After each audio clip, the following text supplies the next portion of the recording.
Hi everyone, कैसे हैं आप सब। आई होप आप अच्छे होंगे, स्वस्थ होंगे।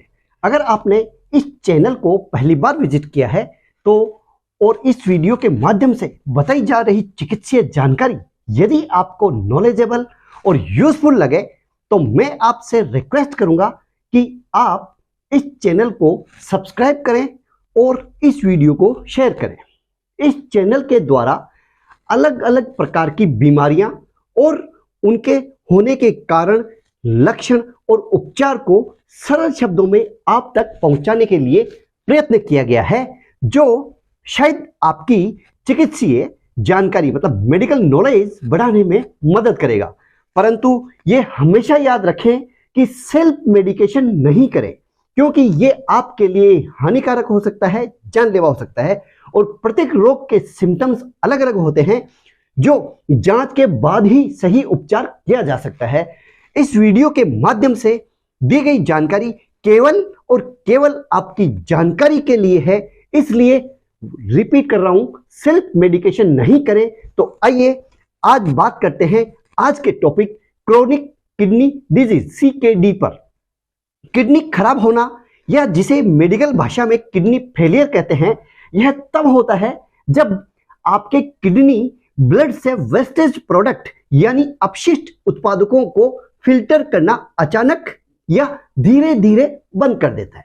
जब किडनी की ब्लड फिल्टर करने की क्षमता नष्ट हो जाती है या खत्म हो जाती है तो ब्लड में अपशिष्ट पदार्थ, वेस्टेज प्रोडक्ट खतरनाक स्तर पर जमा होने लगते हैं और इससे रक्त की, ब्लड की रासायनिक संरचना असंतुलित हो जाती है। अब बात करते हैं कि किडनी फेलियर के कितने टाइप के होते हैं। मतलब किडनी मुख्य रूप से दो प्रकार से खराब होती है। Number 1, acute kidney failure. यह एक इमरजेंसी मेडिकल स्थिति होती है। एक्यूट किडनी फेलियर, जिसे गुर्दे खराब होना या एक्यूट गुर्दे की चोट भी कहा जाता है, कुछ घंटे या कुछ दिनों में तेजी से विकसित हो सकता है। किडनी खराब होना घातक हो सकता है और इसके लिए विशेष उपचार की आवश्यकता होती है। हालांकि एक्यूट किडनी फेलियर को वापस सामान्य स्थिति में लाया जा सकता है और जो सेकंड स्थिति होती है वह है क्रोनिक किडनी फेलियर, जो आज के हमारे वीडियो का टॉपिक भी है और इससे जुड़ी महत्वपूर्ण जानकारी जो केवल आपको मेडिकल नॉलेज के उद्देश्य से दी जा रही है और जिसकी जानकारी होना आपके लिए बेहद जरूरी भी है। तो आइए बात करते हैं इस प्रकार की बीमारी पर। इस प्रकार की किडनी की विफलता समय के साथ साथ धीरे धीरे होती है। आमतौर पर यह क्रोनिक किडनी की बीमारी का लास्ट स्टेज होता है। क्रोनिक किडनी डिजीज, उसको शॉर्ट में CKD। अब आपके दिमाग में यह सवाल आ रहा होगा कि क्रोनिक किडनी फेल होना क्या होता है। जब कई वर्षों तक धीरे धीरे किडनी की कार्य क्षमता कम हो जाती है तो उसे क्रोनिक किडनी फेल होना कहा जाता है। इस बीमारी का लास्ट जो स्टेज है, स्थायी रूप से किडनी फेलियर होता है। क्रोनिक किडनी फेलियर होने को chronic renal failure, chronic renal disease, chronic kidney failure के रूप में भी जाना जाता है।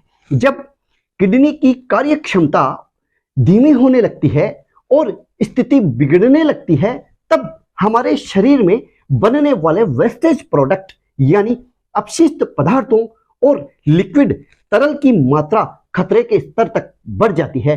क्रोनिक किडनी रोग लोगों की सोच से कहीं विस्तृत है।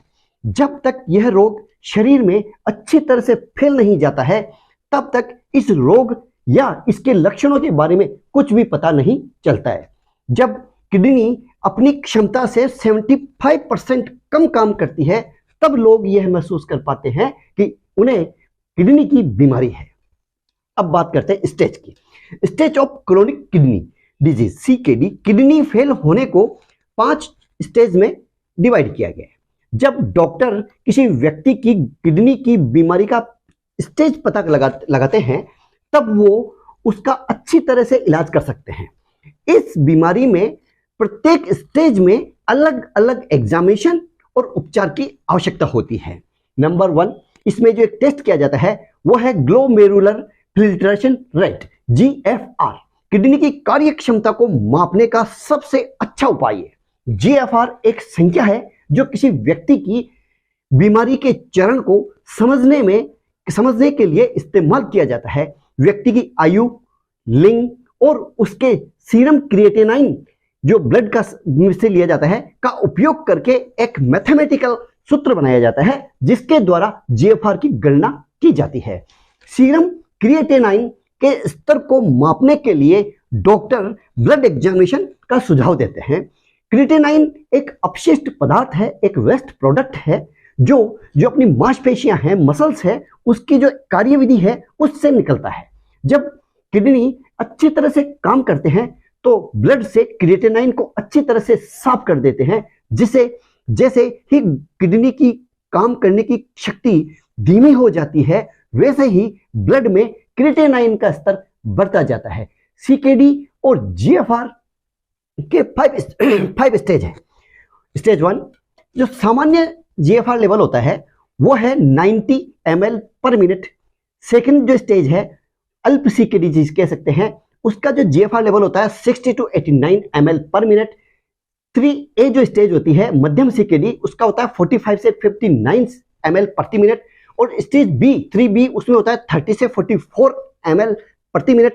और स्टेज 4 उसमें गंभीर CKD होता है, उसमें 15 से 29 ml प्रति मिनट।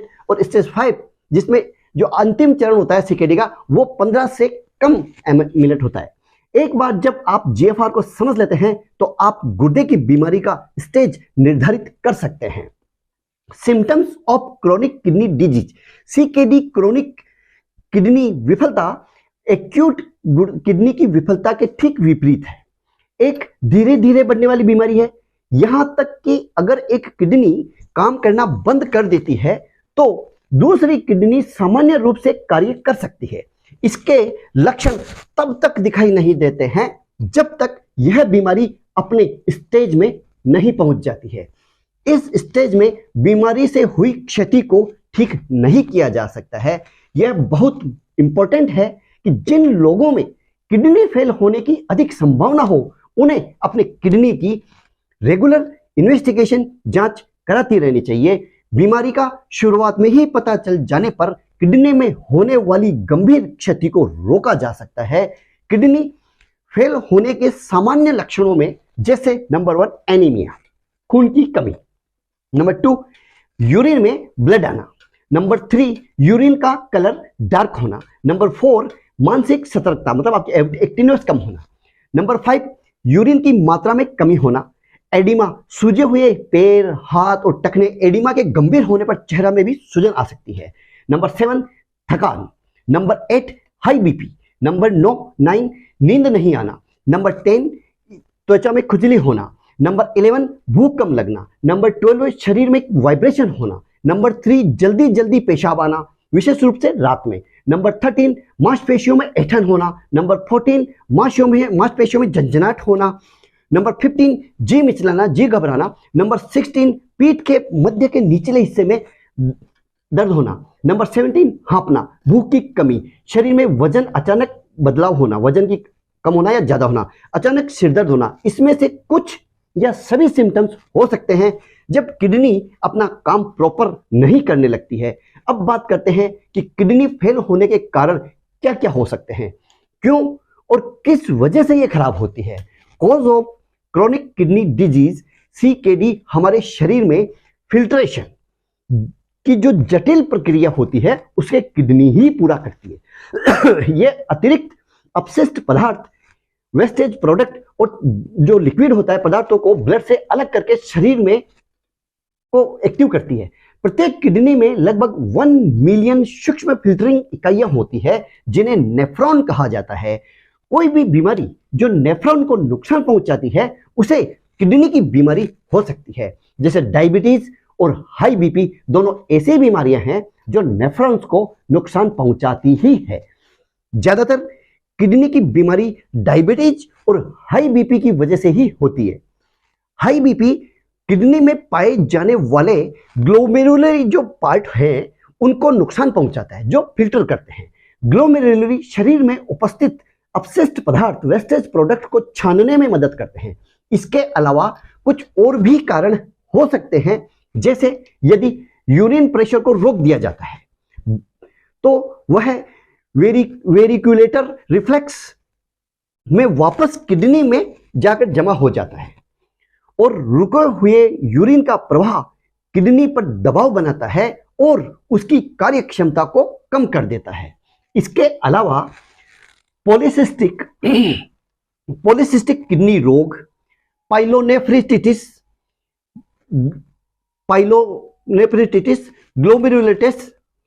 ग्लोमेरुलेटिस शामिल हैं। किडनी आर्टरी स्टेनोसिस, गुर्दे में प्रवेश करने से पहले गुर्दे की धमनी परिसीमित हो जाती है या रुक जाती है। कुछ विशेष पदार्थ इसमें ईंधन, सॉल्वेंट जैसे कार्बन टेट्राक्लोराइड, सीसा और इनसे बने पेंट, पाइप और सोल्डिंग सामग्री शामिल है। सिस्टमिक सिस्टेमिक लूपस एरिथ्रोमेसिस, यह एक ऑटो इम्यून बीमारी है। इसमें शरीर की अपनी ही प्रतिरक्षा प्रणाली किडनी को गंभीर रूप से नुकसान करती है जैसे ही वे कोई बाहरी ऊतक हो। और इसके अलावा कुछ दवाएं, उदाहरण के लिए जैसे NSAID जैसे एस्प्रिन या आइबुप्रोफेन का अत्यधिक उपयोग करना और अवैध मादक पदार्थ मतलब नशीले पदार्थ जैसे हेरोइन या कोकेन, गुर्दे पर तेज झटका लगना। अब बात करते हैं कि किडनी फेल होने को कैसे रोका जा सकता है। Prevention of chronic kidney disease, CKD। आप CKD की रोकथाम हमेशा नहीं कर सकते हैं हालांकि हाई बीपी और डायबिटीज को कंट्रोल करके किडनी के रोग को या उसके खतरे को कम किया जा सकता है। यदि आपको किडनी की गंभीर समस्या है तो इसके लिए आपको रेगुलर जांच कराते रहना चाहिए। CKD का निदान, उसका ट्रीटमेंट शीघ्र करने पर इससे बढ़ने से रोका जा सकता है। इस बीमारी से ग्रसित व्यक्तियों को अपने डॉक्टर द्वारा दिए गए निर्देशों, उनके डायरेक्शन और उनकी एडवाइस का पालन करना चाहिए। अब बात करते हैं कि किडनी की जांच कब और कैसे कराएं। Diagnosis of chronic kidney disease, doctor patient से उनके जो सिम्टम्स हैं उसके बारे में पूछते हैं और आपके द्वारा बताए गए सिम्टम्स के आधार पर ही कुछ इन्वेस्टिगेशन भी करवाते हैं, जैसे KFT किडनी फंक्शन टेस्ट जो ब्लड से होता है। डॉक्टर द्वारा KFT किडनी फंक्शन टेस्ट करवाने का परामर्श, एडवाइस इसलिए दिया जाता है कि जिससे यह निर्धारित किया जा सके कि शरीर में जो उत्पन्न है अपशिष्ट, जो वेस्टेज प्रोडक्ट हैं, अच्छी तरह से फिल्टर हो रहे हैं या नहीं। यदि यूरिन और क्रिएटिनिन का स्तर लगातार बढ़ता जा रहा है तो डॉक्टर किडनी की बीमारी के अलग जो स्टेज है का निदान करेंगे। Number 2, urine examination. Urine examination यह पता लगाने में मदद करता है कि यूरिन में ब्लड या प्रोटीन की मात्रा है या नहीं। Number 3, kidney scan. Kidney scan में मैग्नेटिक रेजोनेंस इमेजिंग मतलब MRI स्कैन, कंप्यूटरेड टोमोग्राफी स्कैन मतलब CT स्कैन या अल्ट्रासाउंड भी शामिल हो सकते हैं। इसका उद्देश्य यह निर्धारित करना है कि यूरिन का जो फ्लो है में कोई रुकावट तो नहीं आ रही है। इस स्कैन के द्वारा किडनी के आकार का अनुमान मिल जाता है। किडनी की बीमारी में आरंभिक स्टेज में किडनी का आकार छोटा और असामान्य हो जाता है। किडनी बायोप्सी भी होती है। इसमें जो किडनी के जो सेल्स हैं का छोटा सा नमूना लिया जाता है और सेल की क्षति की जांच की जाती है। किडनी के ऊतकों के विश्लेषण से बीमारी का सटीक निदान करना आसान हो जाता है। नंबर 5, आपका चेस्ट एक्सरे भी लिया जा सकता है। इसका उद्देश्य पल्मोनरी एडिमा मतलब पल्मोनरी एडिमा जो फेफड़ों में तरल पदार्थ बनाए रखते हैं उसकी इन्वेस्टिगेशन करने के लिए होती है। और 6 number, glomerular filtration rate GFR गुर्दे की कार्यक्षमता को मापने का सबसे अच्छा उपाय है।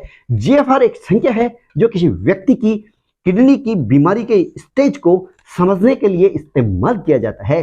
किडनी फेल होने का उपचार क्या है? Treatment of chronic kidney disease CKD। Chronic kidney रोग का वर्तमान समय में कोई इलाज उपलब्ध नहीं है। हालांकि कुछ ऐसे उपचार हैं जो इसके सिम्टम्स को कंट्रोल कर सकते हैं और इसकी जो जोखिम को कम करने और रोग को बढ़ने से रोकने में मदद करते हैं। नंबर 1, एनीमिया का उपचार हीमोग्लोबिन जो रेड सेल्स हैं की कोशिकाओं में पाए जाने वाला एक पदार्थ होता है जो ऑक्सीजन को शरीर के सभी अंगों में सप्लाई करते हैं। शरीर में हीमोग्लोबिन की मात्रा कम हो जाने पर रोगी को एनीमिया हो जाता है। जो लोग किडनी के साथ एनीमिया से ग्रसित होते हैं उन्हें ब्लड चढ़ाने की आवश्यकता होती है या उनको मेडिसिन की आवश्यकता होती है। आमतौर पर किडनी की बीमारी व्यक्ति को उसमें आयरन की पूर्ति भी करनी होती है। हर रोज फेरस सल्फेट टेबलेट के रूप में या कभी कभी इंजेक्शन के रूप में लेने पड़ते हैं। नंबर 2, फॉस्फेट का बैलेंस। किडनी के मरीज अपने शरीर में फॉस्फेट की मात्रा को पूरी तरह से निष्कासित करने में सक्षम नहीं होते हैं। ऐसे रोगियों को एडवाइस दी जाती है कि वो अपने भोजन में, अपने आहार में फॉस्फेट का कम से कम इस्तेमाल करें। मरीज डेयरी उत्पादक जो दूध और दूध से बने हुए जो प्रोडक्ट होते हैं, रेड मीट है, अंडे हैं, मछली का सेवन है, बिल्कुल नहीं करें। विटामिन डी, किडनी के रोगियों में विटामिन डी का स्तर बहुत कम होता है। विटामिन डी स्वस्थ हड्डियों के लिए बहुत महत्वपूर्ण होता है। विटामिन डी ही हमें सूरज और अपना जो भोजन करते हैं, खाना खाते हैं, से प्राप्त होता है। यह पहले किडनी द्वारा सक्रिय होता है और तब शरीर इस विटामिन का इस्तेमाल कर सकता है। रोगियों को इस बीमारी में अल्फा कैल्सिडोल या कैल्सिट्रियोल दिया जाता है। Number 4, high BP. Chronic kidney रोगियों में हाई बीपी एक सामान्य समस्या होती है। यह बहुत महत्वपूर्ण है कि हाई बीपी का स्तर, बीपी का लेवल सामान्य बना रहे, जिससे किडनी को होने वाले खतरों को कम किया जा सके। तरल जो फ्लूइड रिटेंशन है, जिन लोगों को किडनी का रोग होता है उन्हें किसी भी तरह का तरल पदार्थ लेने से पहले सावधानी बरतनी चाहिए, लिमिट मात्रा में लेनी चाहिए। यदि मरीज के किडनी ठीक से काम नहीं करते हैं तो उसके शरीर में लिक्विड तरल पदार्थ बहुत तेजी से बनने शुरू हो जाते हैं। इसलिए ज्यादातर मरीज को लिक्विड का सेवन करने से रोक दिया जाता है या कम कर दिया जाता है। नंबर 6, जो स्किन में खुजली होती है उसके लिए आप एंटीहिस्टामाइन टेबलेट वगैरह वो जो ले सकते हैं, उससे खुजली के लक्षणों को कम करने में मदद मिलती है। एंटी सिकनेस मेडिसिन, बीमारी को रोकने वाली दवाइयां किडनी के ठीक तरह से काम न करने पर मरीज के शरीर में विषैले जहरीले पदार्थ बनने शुरू हो जाते हैं। इससे रोगी बीमार या हमेशा अपने को कमजोर या लेथार्जिक महसूस करता है। नंबर 8, भोजन किडनी की विफलता के प्रभावशाली उपचार के लिए उचित आहार का सेवन करना बहुत महत्वपूर्ण है। आप जो भोजन करते हैं उसमें प्रोटीन लेना बंद करने से रोग को बढ़ने से रोका जा सकता है। ऐसे आहार लेने से आपके मतली जो मतलब जी मतलाने वाले लक्षण हैं वो भी कम हो जाएंगे। और हाई बीपी को कंट्रोल रखने के लिए नमक का सेवन सही मात्रा में बैलेंस में करें। समय के साथ पोटेशियम और फास्फोरस के सेवन को भी धीरे धीरे बंद कर दिया जाता है। नंबर 9, जो NSAIDs जो मेडिसिन होती हैं, जो एंटी इन्फ्लामेटरी होती है, नॉन स्टेरॉइड एंटी इन्फ्लामेटरी होते हैं, उसमें जैसे एस्प्रिन, आइबुप्रोफेन जैसी जो दवाइयों से बचना चाहिए। इन दवाइयों का ज्यादा प्रयोग नहीं करना चाहिए और सिर्फ डॉक्टर के एडवाइस पर ही इन्हें लेनी चाहिए। लास्ट स्टेज के किडनी रोग का उपचार ऐसा तब होता है जब किडनी सामान्य क्षमता से 10 से 15% कम काम कर रहे होते हैं। अभी तक किए गए उपायों में जैसे कि मेडिसिन, आपका डाइट है और इसके मुख्य कारणों को नियंत्रित करने वाले उपचार कुछ समय के बाद इस बीमारी के लिए सफिशिएंट नहीं होते हैं। लास्ट स्टेज में रोगी को किडनी अपशिष्ट पदार्थ जो वेस्टेज प्रोडक्ट हैं और जो लिक्विड हैं अपने आप शरीर से बाहर नहीं निकाल पाती है। ऐसी स्थिति में रोगी को डायलिसिस या किडनी ट्रांसप्लांट की आवश्यकता होती है। ज्यादातर डॉक्टर जहां तक संभव हो सके डायलिसिस या किडनी ट्रांसप्लांट की जो आवश्यकता होती है उसको लंबे समय तक टालने की कोशिश करते हैं, क्योंकि इससे जो पेशेंट है, रोगी है, को गंभीर जटिलताओं का सामना करना पड़ सकता है।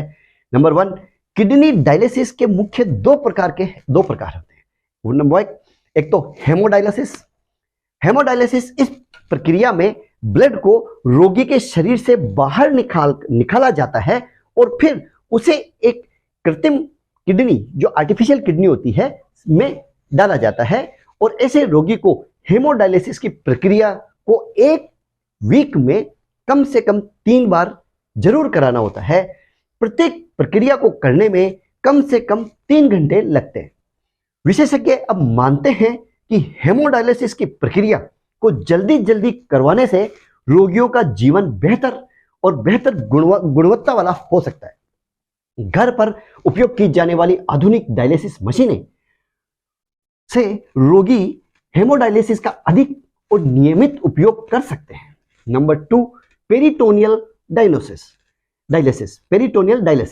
पेरिटोनियल जो डायलिसिस है उसमें छोटी छोटी ब्लड वाहिकाओं का विशाल नेटवर्क होता है। इसके द्वारा ब्लड को रोगी के पेट में फिल्टर किया जाता है और एक कैथेटर को पेट में डाला जाता है, जिसके द्वारा डायलिसिस घोल को, जो लिक्विड होता है, को शरीर के अंदर पहुंचाया जाता है। इसके माध्यम से शरीर में उपस्थित वेस्टेज प्रोडक्ट और लिक्विड को शरीर से बाहर निकाल दिया जाता है।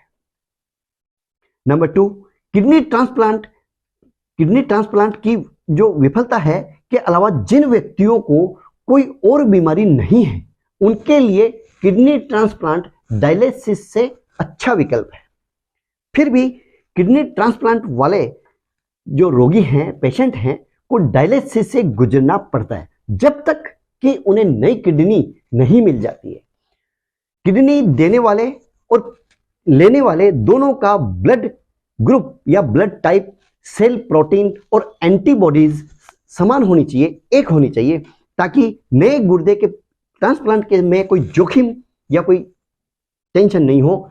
भाई बहन या बहुत करीबी रिश्तेदार आमतौर पर सर्वश्रेष्ठ डोनर माने जाते हैं। आई होप आपको यह वीडियो पसंद आया होगा। एनी फॉर द क्वेश्चन आप कमेंट्स बॉक्स में डालिए, मैं या मेरी टीम मेंबर्स आपको रिप्लाई जरूर करेंगे। किसी भी और कानून और किसी भी और प्रकार की चिकित्सीय जानकारी आप जानना चाहते हैं, समझना चाहते हैं, तो कमेंट्स बॉक्स में पूछिए और हमें जरूर बताते रहिए कि आपको हमारा ये प्रयास कैसा लग रहा है, क्योंकि आपके कमेंट्स मुझे व मेरी टीम को इंस्पायर करते हैं, नए वीडियोज बनाने के लिए मोटिवेट करते हैं। Thank you, all the best.